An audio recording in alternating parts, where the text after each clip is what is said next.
Hello everyone, today we read and comment the fourth chapter of the fourth book of von Clausewitz Vom Kriege.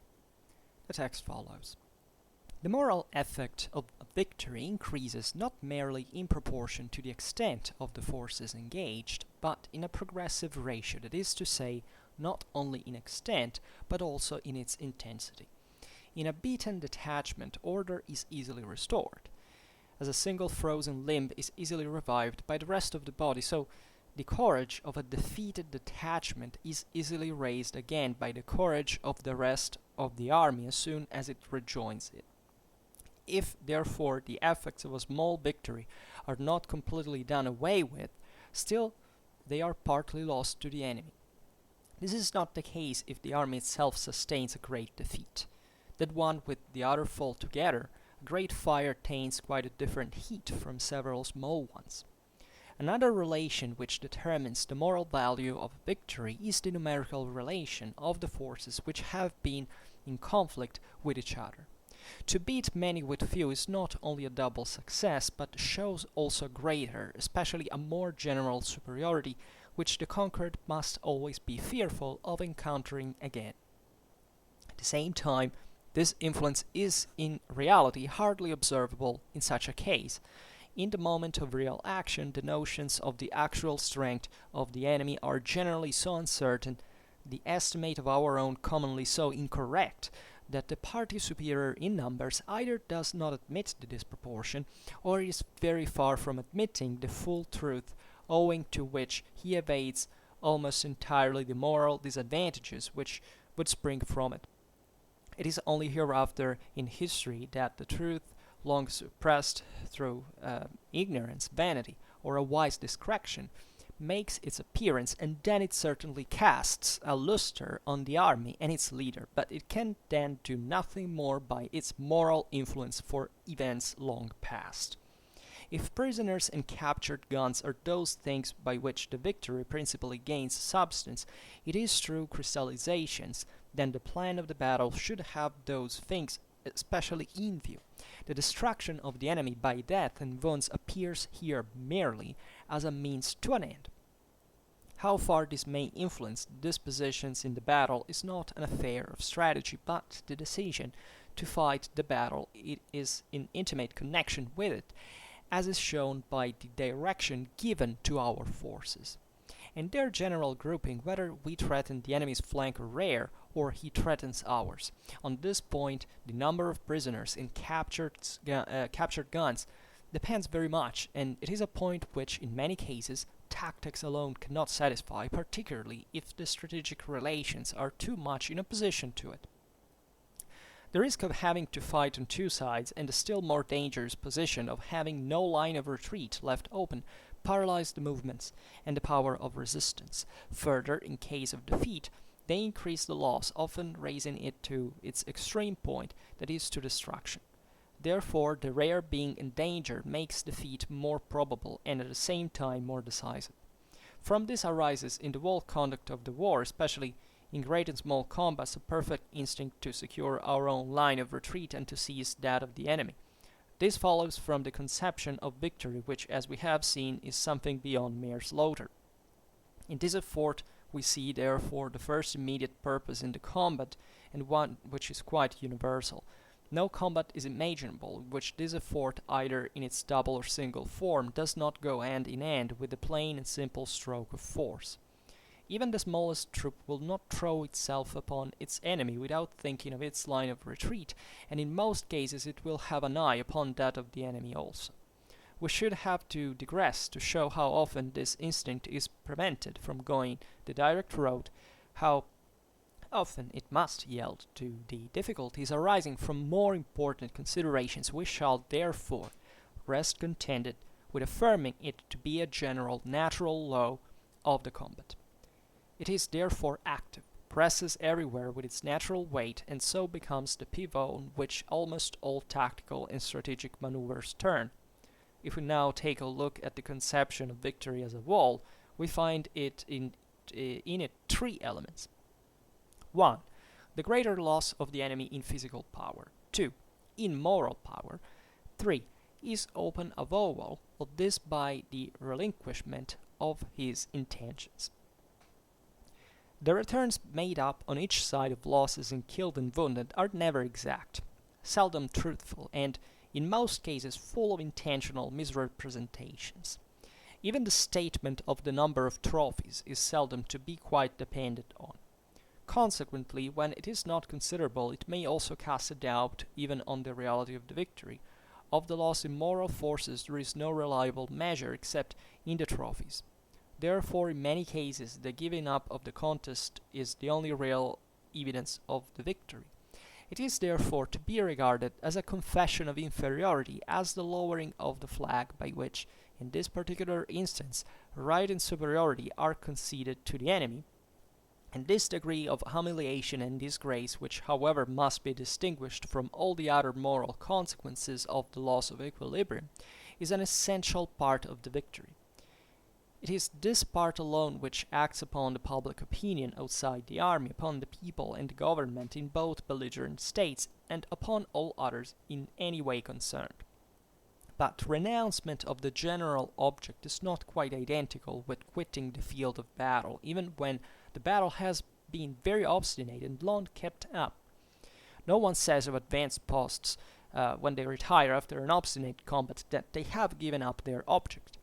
Even in combats aimed at the destruction of the enemy's army, the retreat from the battlefield is not always to be regarded as a relinquishment of this aim, as for instance in retreats planned beforehand, in which the ground is disputed foot by foot. All this belongs to that part of our subject where we shall speak of the separate object of the combat. Here we only wish to draw attention to the fact that in most cases the giving up of the object is very difficult to distinguish from the retirement from the battlefield, and that the impression produced by the latter, both in and out of the army, is not to be treated lightly. For generals and armies whose reputation is not made, this is in itself one of the difficulties in many operations, justified by circumstances when a succession of combats, each ending in retreat, may appear as a succession of defeats, with being so in reality, and when that appearance may exercise a very depressing influence. It is impossible for the retreating general, by making known his real intentions, to prevent the moral effect spreading to the public and his troops. For to do that with effect he must disclose his plans completely, which of course would run counter to his principal interests to too great a degree. In order to draw attention to the special importance of this conception of victory, we shall only refer to the Battle of Zord. The trophies from which were not important, a few thousand prisoners and 20 guns, and where Frederick proclaimed his victory by remaining for 5 days after on the field of battle. Although his retreat into Silesia had been previously determined on and was a measure natural to his whole situation. According to his own account, he thought he would hasten peace by the moral effect of his victory. Not although a couple of other successes were likewise required, namely the battle at Katholisch-Ennersdorf in Lusatia and the battle of Kesseldorf, before this peace took place, still we cannot say the moral effect of the Battle of Zord was nil. It is chiefly the moral force which is shaken by defeat, and if the number of trophies reaped by the enemy mounts up to an unusual height, then the lost combat becomes a rout. To this is not the necessary consequence of every victory. A rout only sets in when the moral force of the defeated is very severely shaken. Then there are often ensues a complete incapability of further resistance, and the whole action consists of giving way to this of flight. Jena and Belle Alliance were routs, but not so Borodino. Although without pedantry, we can here give no single line of separation, because the difference between the things is one of degrees, yet still the retention on the conception is essential as a central point to give clearness to our theoretical ideas, and it is a want in our terminology that for a victory over the enemy tantamount to a rout, a conquest of the enemy only tantamount to a simple victory, there is only one and the same word to use. Okay, so this is the rest of the chapter that we have started from the last 2 videos, and it's actually longer than I thought, and it could have been split, because as you understand here, von Clausewitz is making two distinct points that are naturally connected to the broader one of combat in this regard. One is observing the intrinsic nature of some aims of combat, right? Namely, putting the enemy in the condition of suffering more from moral losses, so properly a tactical aim, right? It is always reflected, like here we've seen, you don't have to expose your supply lines, you don't have to make your retreat way cut off, and so on. And secondly, he talks about the discrepancy, the difference between the material and moral losses of a tactical engagement and the broader moral losses that derive from the defeat in itself, and that reflect themselves in far out tactics, not just strategy but politics even, right? This is dramatically important because there is no reciprocality proper between the two things. I mean, there is obviously a relation, but the thing can swing wildly, right? There can be a battle that after all is not being that great disaster that however turns out into a real one because of the moral effect that it produces. We have seen in the previous two videos how essentially there is a way to quantify concretely the physical and moral losses of combat with these trophies, mostly the amount of in this case early 19th century warfare, but it could be, as we've seen in the previous videos, other elements, artillery specifically, but it could be banners, I don't know, in the Middle Ages, things like this, and still today it's a big deal, capturing an enormous amount of enemy tanks and so on, and prisoners, right? We have seen how the amount of killed and wounded in combat properly is naturally much lower, and regularly at least, on average, much lower than the losses that eventually follow to the person during the rout, etc., and so on. So von Clausewitz goes slightly beyond here, starts saying, aside from these ones that can be effectively measured and can naturally have an impact also, that can be instrumentalized in many ways, also politically speaking, and expanding their moral echo. Still, there are certain dynamics that broadly meant can expand also uncontrolled, right, in ways we can't control ourselves properly in a military sense, but not even in a political sense, right? So to turn a modest defeat into a catastrophe. So let's read it and comment. So von Clausewitz writes, the moral effect of a victory increases not merely in proportion to the extent of the forces engaged, but in a progressive ratio. That is not to say not only in extent, but also in its intensity. Right, properly there is not a quantity, but a quality. Clausewitz writes, in a beaten detachment, order is easily restored, as a single frozen limb is easily revived by the rest of the body, so the courage of a defeated detachment is easily raised again by the courage of the rest of the army as soon as it rejoins it. Right. So here it's talking about probably a division, actually, in the original text, and he is observing what we have seen in the previous chapter about strategy, in which we have observed how objectively when the tactical dimension decreases, so when after the battle the troops are gathered, right, the survivors, those who have escaped and so on, are managed to gather, to regroup, and to be put again under the general command of the army, such as in this case, they are fundamentally revived, right? It's not that they can't be traumatized or they're going to have their wounded and so on, but having suffered those losses that are pertaining to combat, you can put the soldiers once again into battle, right? And therefore there are defeats in which this is fairly easy to achieve, right? That the rest of the army proper gives this confidence to this detachment. We have seen how properly it's the moral force that supersedes, we can say, the material one in many ways, but of course they're always unavoidably intertwined.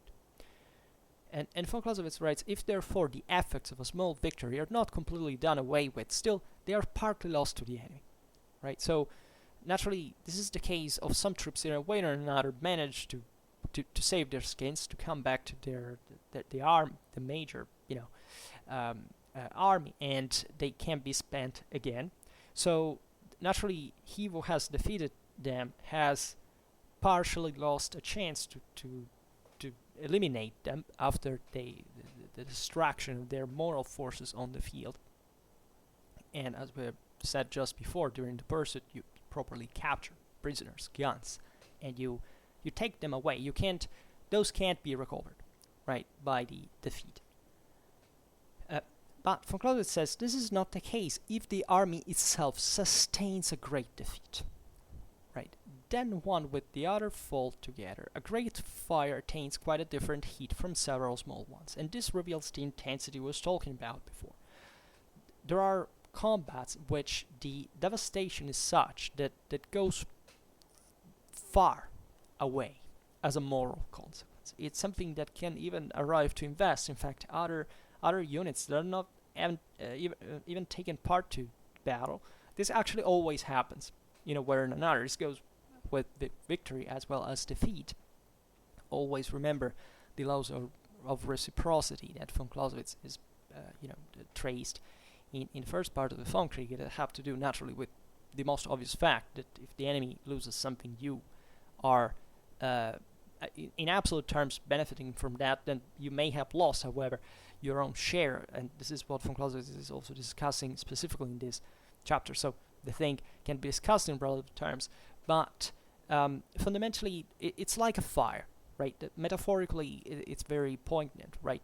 It's something that burns, that arrives to invest, something that properly goes beyond the fire itself, the combustion, the distraction that occurred on the field. You can feel the heat at a great distance, right? And it's much greater. It's something that doesn't burn out like smaller fires can be more easily. It's something that takes much more to put down, and that in the meanwhile has consumed an enormous amount, a devastating amount of resources.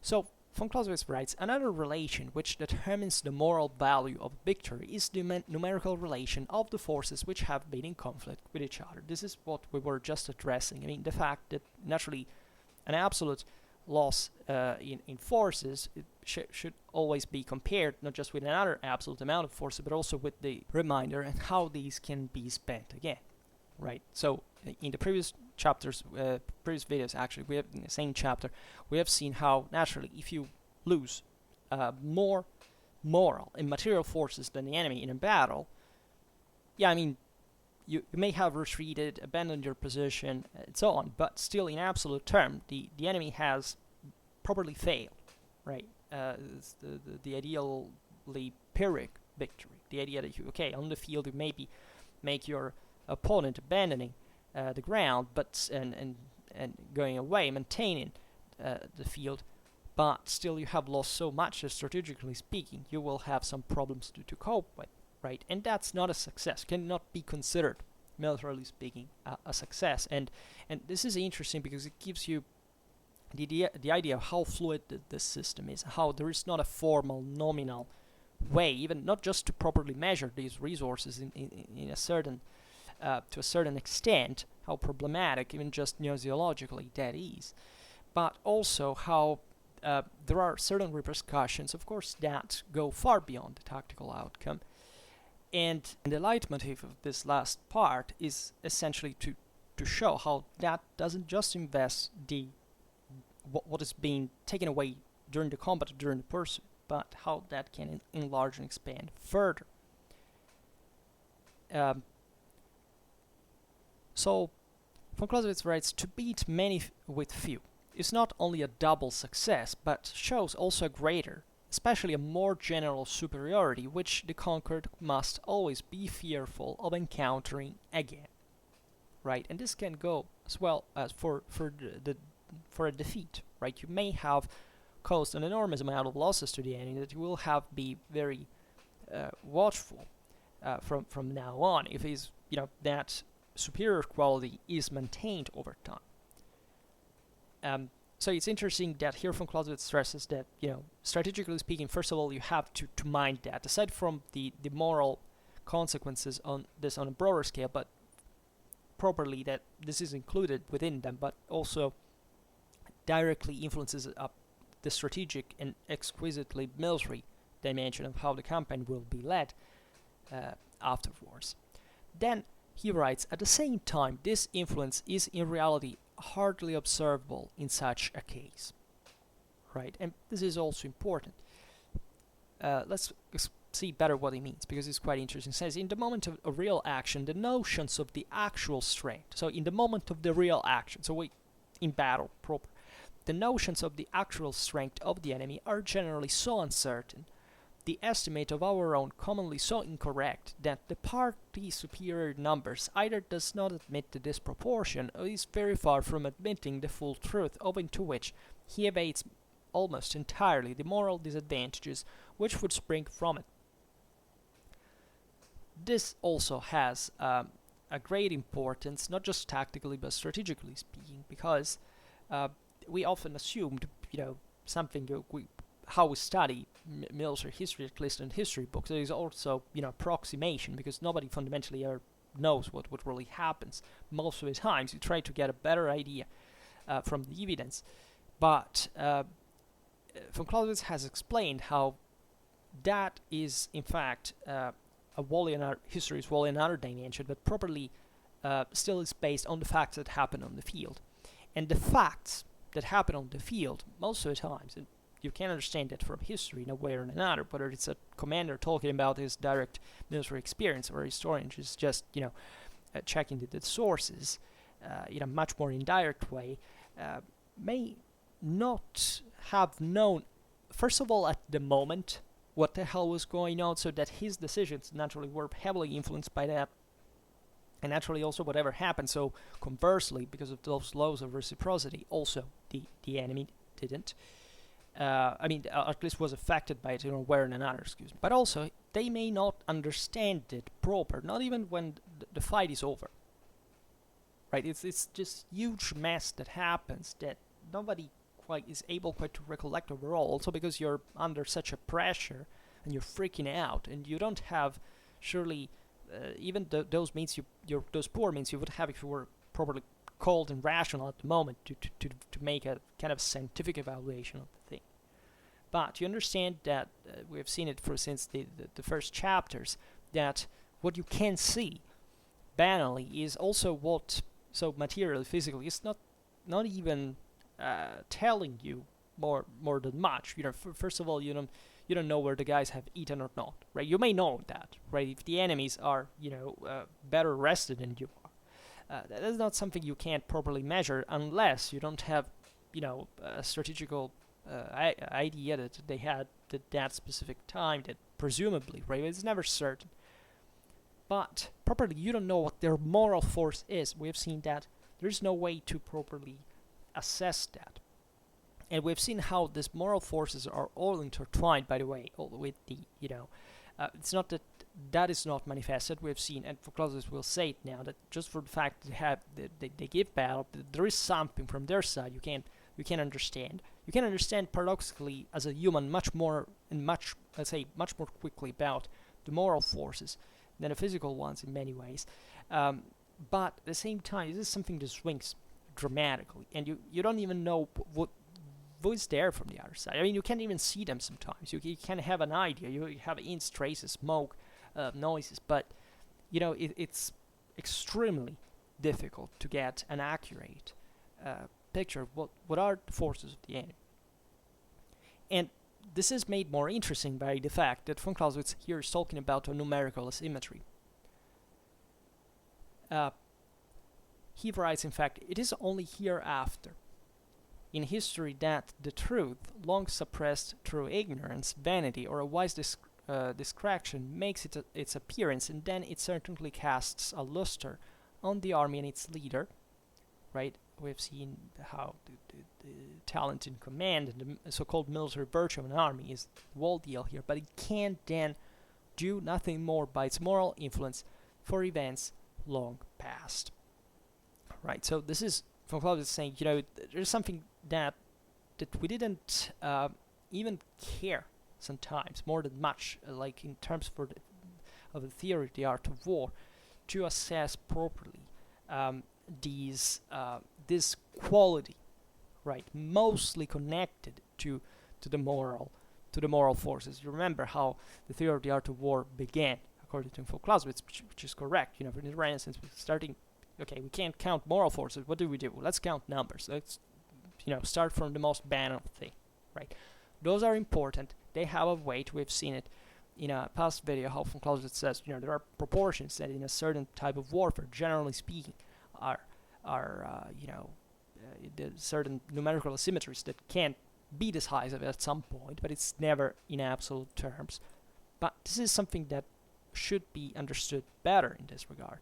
Von Clausewitz is saying here that it's very difficult for someone who really has the best quality, that even surpasses proportionally in terms of ratios of strength the enemy, compensates for the enemy numerical superiority, has great difficulties to understand, especially what's the reality from the other side.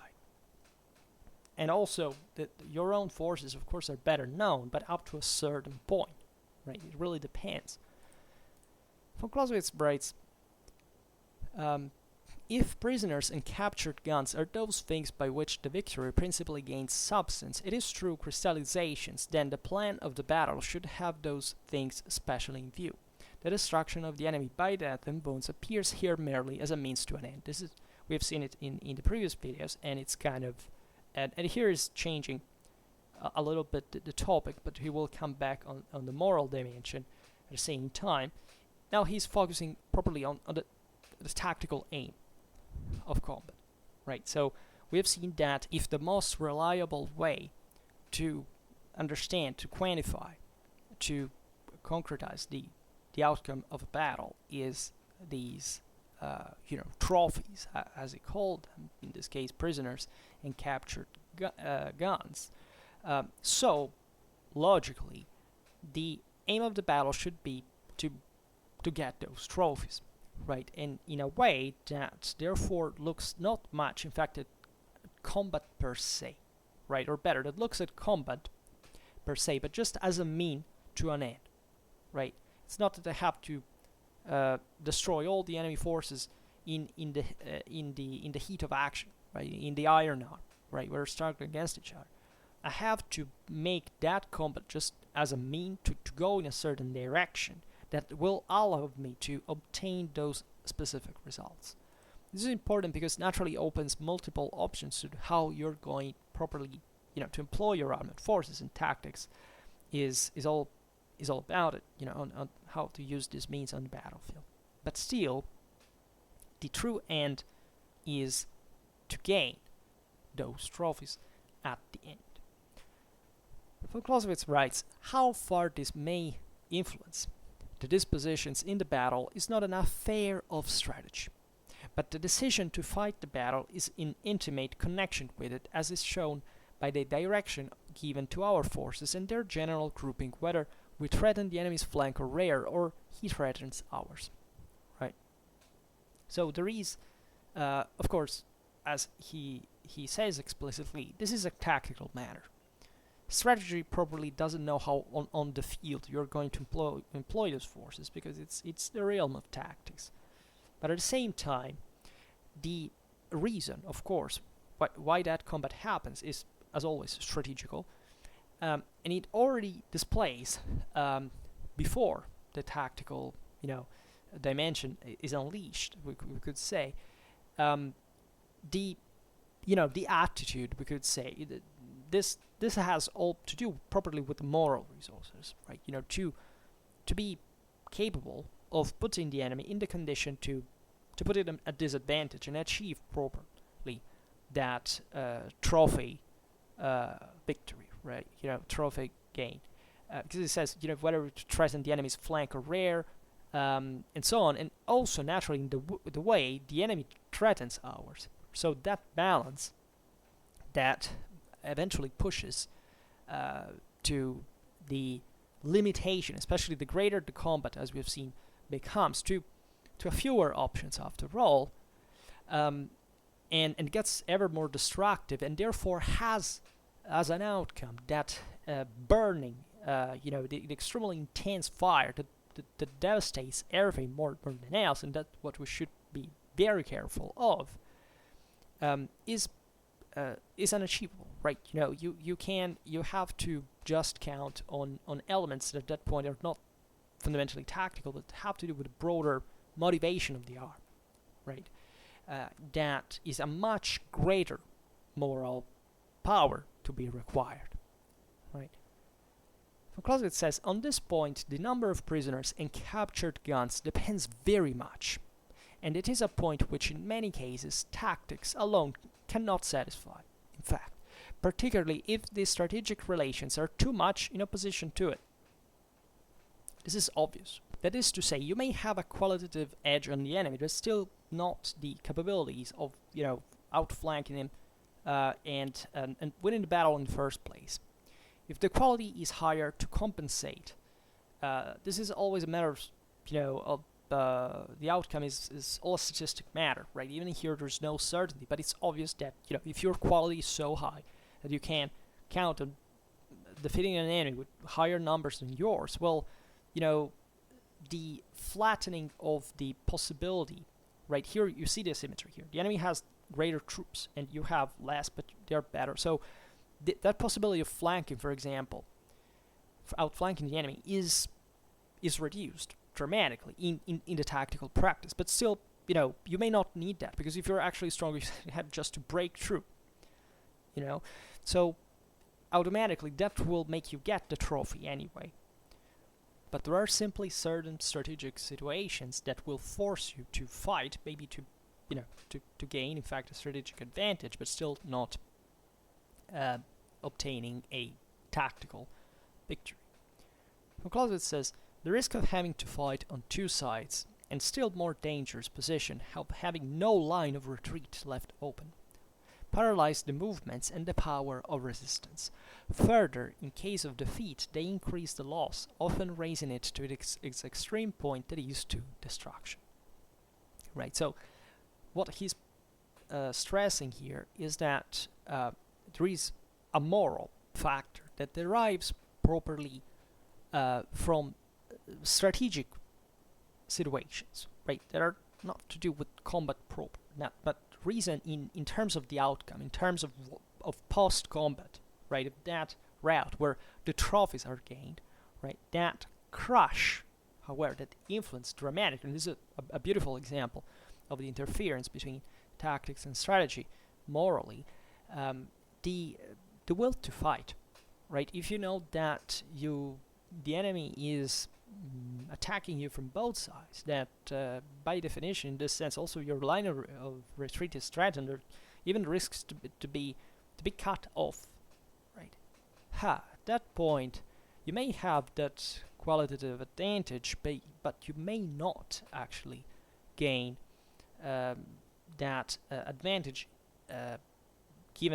provided by it, right? Because the enemy at that point may be able to, in fact, outflank you, putting you in the condition not of deploying your advantage correctly. But this is done all the time. I mean, it sounds kind of obvious to anyone who is kind of acquainted to military history, but this is still, let's say, an action and counteraction that must, prospectively, always be taken into consideration. There is not properly a disadvantage that can be detached from the broader reality, right?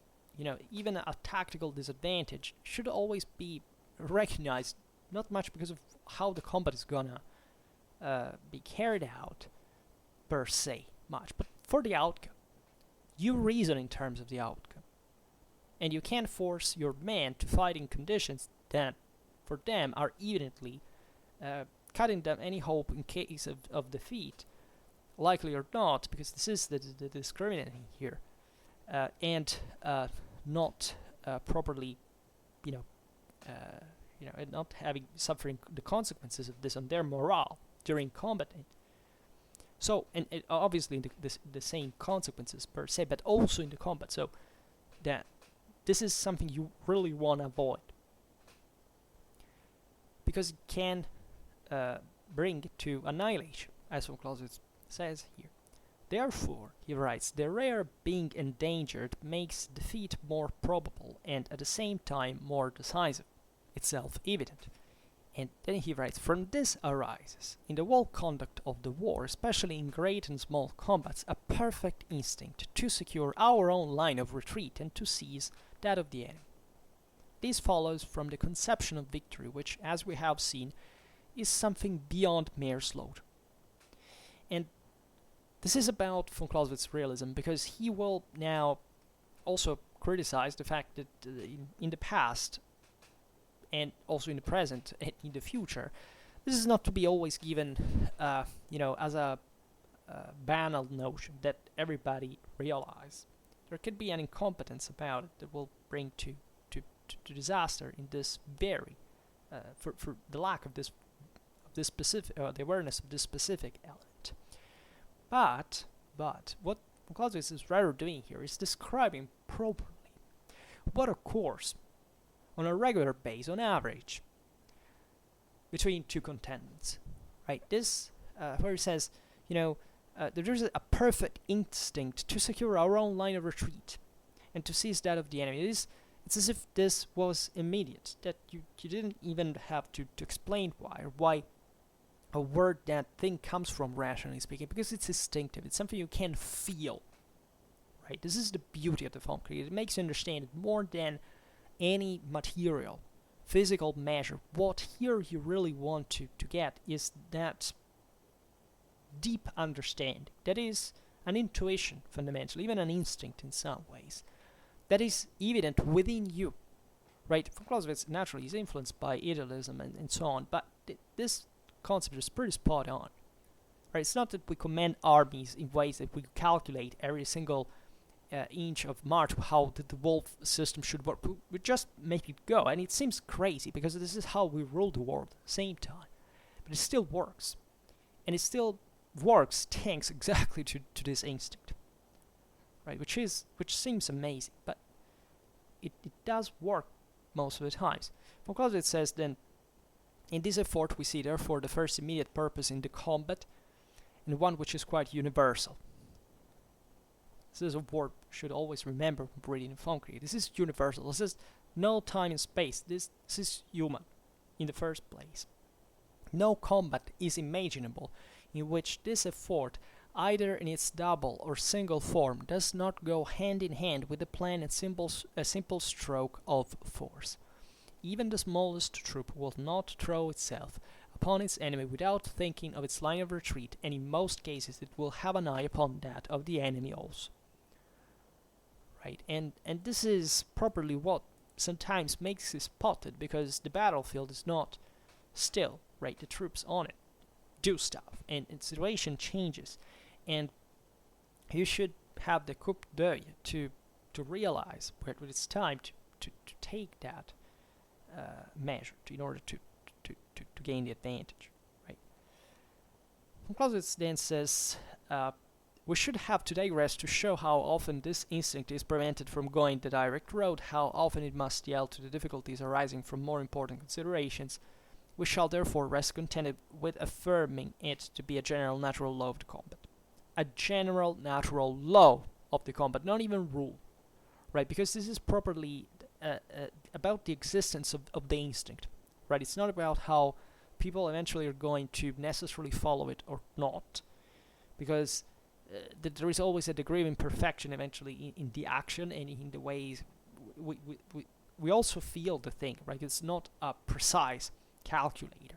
We don't get that material, numerical, physical evidence. We get the impression of it, which is largely correct, but it's also largely susceptible to influences, negative mistake, and also especially to change. Right, it's probably the dynamism of it that must be always to be cared about. There is not properly a single move that makes the thing done. Right, that if that happens, it's because most of the times you have no other choice yourself And that's incidentally where things get tougher most of the times, because that's what reality obliges you to do, and that is, closer to the concept of absolute war. That is, force against force, like in a primordial strike, and this is very poignant. Then for Clausewitz writes, it is therefore active, presses everywhere, this natural law of combat presses everywhere with its natural weight, and so becomes the pivot on which almost all tactical and strategic maneuvers turn. Right? It's that proper. It must be cultivated. I presume it's not merely an instinct. Right? The instinct can tell you naturally what's the situation of danger. Can sense the disaster incoming, but naturally there is something more active to that is probably the art of war, such that, as we've seen, requires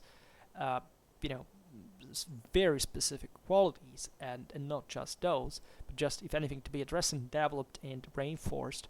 This instinct is all one with it, right? The art of war always relies on this, and on the awareness of such existence at all times.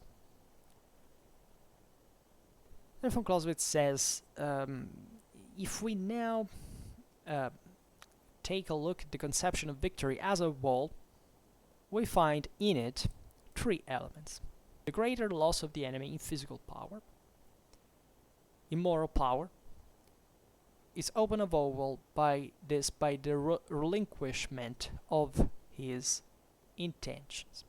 In this list, von Clausewitz points out how, next to the losses in physical and moral power, right, there is properly the open avowal of the enemy.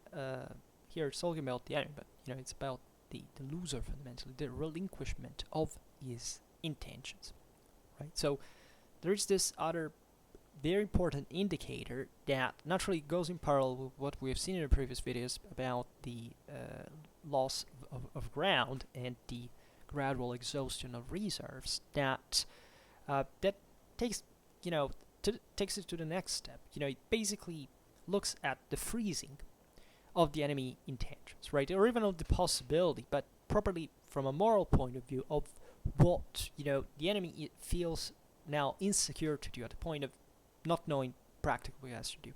That's a great weakness to show, because naturally it proves that you don't know what the hell you're doing at that point. And also that evidently you are in difficulty to achieve the result of combat, as a victorious contendant. And this naturally is connected also with what we have just seen about the general condition of how each other's army tend to try to do the same thing the enemy is doing against each other, right? It's reciprocal, as we have seen, and mostly about cutting, outflanking, and cutting off the line of retreat, and so on. So properly, if even the attempt of achieving that is given up, and you see that the enemy is out there to saying it, that's likely, in fact, the definition of a defeat, because there are not many other options there you can do. And this is not properly like about a specific maneuver or even a specific idling, but the fact you're giving up the just trying to do the thing that had brought you on the field for. So this is the moment in which that trophy gaining moment is properly gained, because no other option. You are either retreating or breaking. And we'll see better at this point now, because our retreat may not be a disastrous defeat after all, but it still has within itself this dangerous moral factor that can spread and make the outcome of that engagement actually worse than what just properly the one it's actually been really was. And this must be taken seriously into consideration, because it's actually very difficult to properly connect the two aspects. So, like, there are lots of battles in history that are said, this was an enormous defeat, right? and eventually turns out it wasn't. And the reason why it was historiographically considered like that is that the consequences that happened, let's say, from a strategical, political point of view, were somewhat disproportionate, in fact, to the actual entity of the defeat itself. But this is difficult to assess properly, because naturally the same cause that brought that moral effect to flare, to overly expand, is also the one that will create problems for you to judge better on the basis of sources available the outcome of that battle, right? And most of the times we have plenty more of information about the this broader picture than what happened in the battle proper. So it can be. This is very interesting because it makes you understand how in the Clausewitz triad, the politics, war, and society here interfere in ways that every element of the tree is to be understood by itself, right? There is no easy kind of deterministic connection, a reflection of something that happens in one of these fields and in the others. It's going to influence them always, and in a much more direct way than on average that the disconnection apparently here is, but still in a way that in fact does not overlap always by definition. For Clausewitz writes, the returns made up on each side of losses in killed and wounded are never exact. Exactly what we're saying, seldom truthful, and in most cases full of intentional misrepresentations. Right, this is an active, right? This is part, in a way, of the art of war per se, especially if you think about the strategic outcome of the thing. I don't know why every time we talk about this now, you think about the Battle of Zord that we made a couple of weeks ago here in Schwerpunkt, because that was exactly that. It was a battle in which basically nobody won. Or actually, the side that eventually claimed the battlefield, at the end, because it remained there in the end, is considered the one that lost. And the reason why it is considered so, it's because objectively, aside from the fact that the war was won in the end, but even after a while, by the apparent loser in this sense, but also, by the way, the tactical losers apparently, but not the apparent losers, right? Because those were considered to be victorious, would bring, for political reasons, for strategical reasons, the war in favor of the apparently of the tactically defeated, right? That were just the apparent winners afterwards because of this. You see how tricky it is. And thanks to misrepresentations, thanks to fake news, thanks to fake proclaims, aspects that echo, right, and have an impact. And just think about how communication is important in this regard at the moment, because what counts here is not to build like an historical idea of something. It's about exploiting the outcome of the battle at the very moment.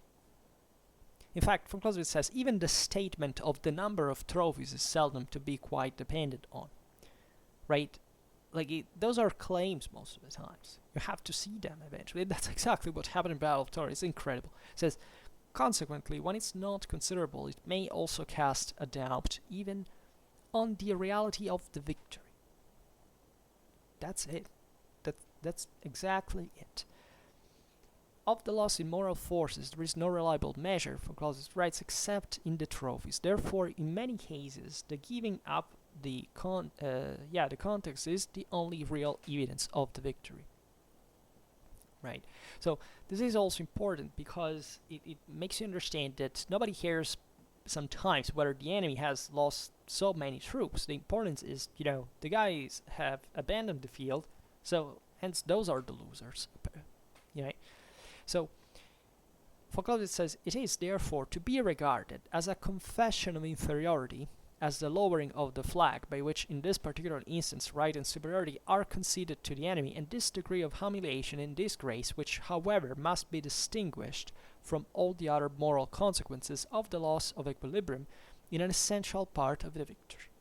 So we have to take into account the fact that independently from the actual forces that have been destroyed on the field, the remaining victorious, having made the enemy retreat from the field, maintaining the field, can play a very important part of the outcome of the battle itself. For what eventually this will transfer itself in strategy and eventually in all the rest, through strategy to politics and from there, to societies and so on. And von Clausewitz writes, it is this part alone which acts upon the public opinion outside the army, upon the people and the government in both belligerent states, and upon all others in any way concerned. So you see how important this is for public opinion, government, in both belligerent states, right? The enemy in this sense, may fake the thing, but still that has an effect also on your side. So it's not, there is always a reciprocity here. So this is very important because it can mess up things also from your side. And you understand how humiliating objectively it is. Because not even the actual accomplishment can be fully recognized. And just think about, politically speaking, I don't know if you have ever thought, every war that has ever been fought, even the most recent ones, the ones that have more impact on, our own opinions of countries, how much they could be, and they have been actually, and there is a whole history of this as well, influenced by these fake news proper, right? It can be for many reasons, political, historiographical, right? And it's an enormous deal, and that's why also history is so dramatically important, because it infests fields that where there is a great impact on this, and it doesn't seem we are taking that into account much, are we? Right, it seems like that, after all, telling history is a matter of personal opinion, that you don't have to be a specialist, you don't have to check the thing, and you don't have to give enough assurances about that. People just like, on average, to be told the tale, and the people who make the history, very often, there's a parallelism even between the battlefield in a sense, are, they're not believed, right? It's simply because there may be, in fact, contingent factors that do not bring, if there's no fertile ground, certain ideas fell on deaf ears. And von Clausewitz says, however, but renouncement of the general object is not quite identical with quitting the field of battle. Even when the battle has been very obstinate and long kept up, no one says of advanced posts, when they retire after an obstinate combat, that they have given up their object. Even in combats aimed at the destruction of the enemy's army, the retreat from the battlefield is not always to be regarded as a relinquishment of this aim, as for instance in retreats planned beforehand, in which the ground is disputed foot by foot. This is evident, right? A battle that can be fought in different ways, and you can be routed, you can simply retreat from the field, you may have fought, you may have not, right? So, as we've seen, there is an important balance that is the tactical one of how many, in fact, physical and moral forces have been lost. And von Clausewitz says, all this belongs to that part of our subject where we shall speak of the separate object of the combat. Right, so von Clausewitz will address this when thinking of, why should they give battle at certain point. So we'll see that on that occasion. For here it says, here we only wish to draw attention to the fact that in most cases the giving up of the object of achieving victory is very difficult to distinguish from the retirement from the battlefield, and that the impression produced by the latter, both in and out of the army, is not to be treated lightly. So the problem that we exposed before is basically inflated by, in fact, this, fake, realization on the losses that the combat has and its outcome have properly produced. Right, there is a great importance attached. This can happen, by the way, not just for someone who retreats from the field of battle, but probably from someone who also has won. Right, retreating, for example, too hastily from the battlefield after having won may have that dramatic moral impact that we have seen, that is uncontrollable, is extremely risky. Von Clausewitz says, it doesn't have to be treated lightly.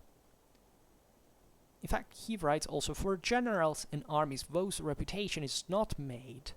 This is in itself one of the difficulties in many operations, justified by circumstances when a succession of combats, each ending in retreat, may appear as a succession of defeats, without being so in reality, and when that appearance may exercise a very depressing influence.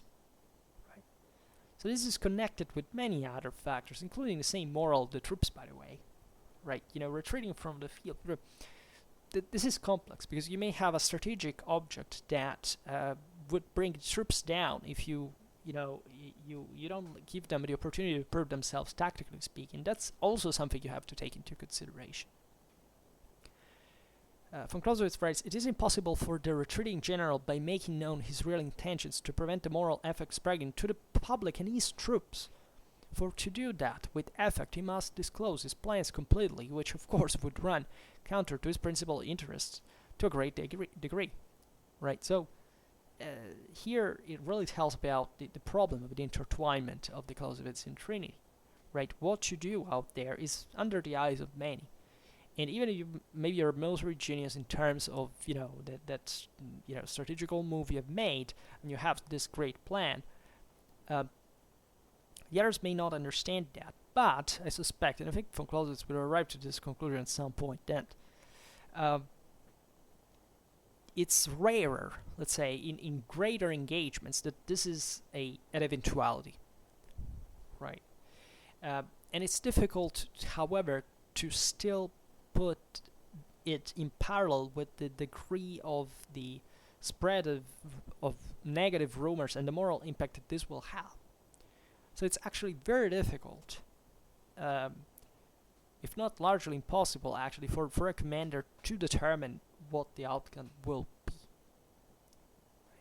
Clausewitz says, in order to draw attention to the special importance of this conception of victory, we shall only refer to the Battle of Zord.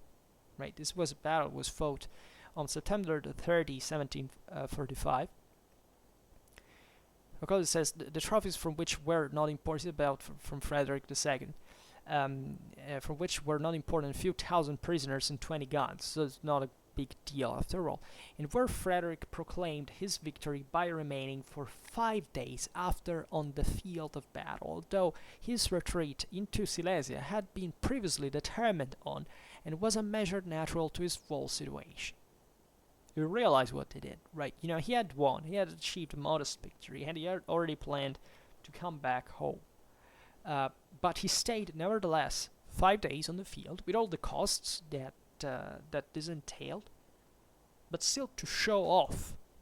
Right? The interesting thing is that this was done on purpose, like it was realized, and such outcome can exist, because generally speaking, they are. Right? Here, von Clausewitz rationalizes and objectivizes it, but how many times, honestly, before reading this, I say it for myself, have you ever thought of this concretely? Right? How do you think that a victory, was just about what you had gained on the field, and then the rest would follow accordingly? It doesn't. There is much more to that, and this reveals naturally the constant control that politics has on the military instrument at all times, and the connection, like the fact that these two dimensions are constantly interfering with each other, constantly exchanging inputs with one another, and the whole thing must be realized not as the mere detachment of the military thing, just as something that goes out on its own, but probably a mean to an end, right? So that in this greater clash, it was a way of proving something to the enemy, after all. And von Clausewitz says, according to his own account, Frederick, he thought he would hasten a peace by the moral effect of his victory. This was done on purpose to search a quicker agreement, a quicker peace. And then von Clausewitz says, no, although a couple of other successes were likewise required, namely the Battle of Katholisch Hennersdorf in Lusatia and the Battle of Kesseldorf, before this piece took place. Still, so there were other battles in the meanwhile. So this tells you how it was all in the account of many different inputs together that bring the sum after all. Still, we cannot say that the moral effect of the Battle of Zord was nil, right? So it worked after all. It's enough, right? Clausewitz says, it is chiefly the moral force which is shaken by defeat, and if the number of trophies reaped by the enemy mounts up to an unusual height, then the host combat becomes a rout. But this is not the necessary consequence of every victory, right? It is not, right? There are these major indicators of what a battle has been like, but also there are ways to hide a part of the thing. A rout only sets in when the moral force of the defeated is very severely shaken. Then there often ensues a complete incapability of further resistance, and the whole action consists of giving way, that is, of flight. And he says, Jena and Belle Alliance were routs, but not so Borodino. Right? So he makes a distinction here. It actually has to do with the term he uses in German, that is Niederlage. He says, although without penance we can here give no single line of separation, because the difference between the things is one of degrees, yet still the retention of the conception is essential as a central point to give clearness to our theoretical ideas, and it is a want in our terminology. So this is talking about in German, that for a victory over the enemy tantamount to a rout, and a conquest of the enemy only tantamount to a simple victory. There is only one same word to use. So this is another problem, but a linguistical one. But it's important, in fact, to draw the distinction. Right? There is something that is a victory in a much more intense way for the waves that it starts, that it emanates in this moral dimension that can overwhelm sometimes much more. That's been maybe destroyed even on the field. There are other victories that are so after all, and this may have happened exactly even for a hasty decision, for not having wanted to declare the fact that you have won. Think of, even anthropologically speaking, how this could have dictated, and how still dictates actually international politics and everything. They saying, okay, we have made it. That it's not just about crushing the enemy with a swift move and getting rid very cleanly, but it's boasting yourself for victory and boasting the victory and humiliating properly the enemy. This is actually a bitter reality, a realization, but it's properly always think about the defeated. This is something I always say in Schwerpunkt. Never think just about the victory. That naturally tends to aggrandize the achievements of the same, right? Think about the consequences of the defeated. Think about what is lost, not just on the field. Maybe those who died on the field were the luckiest one, and the others, what they suffered. That's a deep thought. That's something that I've been used to imagine, also because defeats are not forgotten. This is another very unfortunate side of history, of politics, that when you do something to someone, people are not going to forget. It's very easy to hurt people. It's very easy to do something that will eventually not make them reason, so that they can maybe say that that clash was a mistake, but after all, maybe it didn't deserve to be devastated in the way it happened afterwards. But history doesn't care. These things happen, and further wars are fought. So this is properly a matter of political vision. Military history essentially teaches you to reason politically, because it unavoidably makes you change perspective, first of all, in general, but also forces you to realize that to every mean there is an end, right?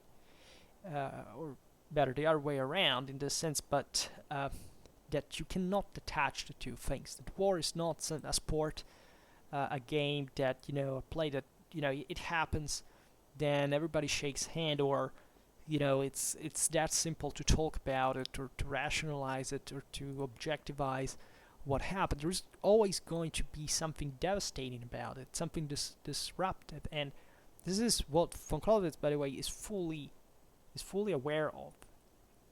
But that at the same time reinforces the idea that the military, that violence is necessary sometimes, because it's not always about, let's not make war, because after all the damage will be greater than what because the what you started war for most of the time is exactly to prevent even further destruction, further suffering. And naturally, if this involves you, it's complex, right? It has to take into consideration the collectivity where this is going on, even just an international scene, and how this thing could evolve, which is notoriously, by the way, uncalculable. Like, you can't really measure this, right? You can't properly say, okay, well, now I will exactly know what will happen.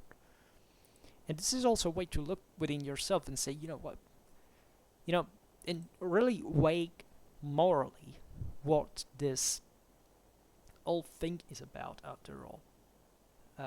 Whether it's worth it or not.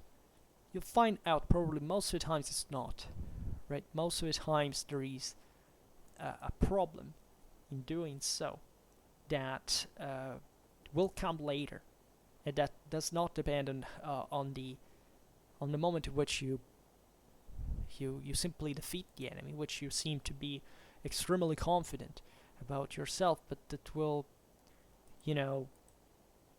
bring you down unavoidably in many ways. But let's think about it. It's just the advice I give you today.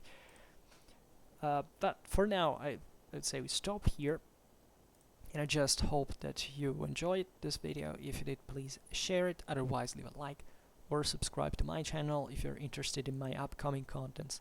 And for now, I thank you heartily for listening to me. I wish you a nice time, and see you next time. Bye.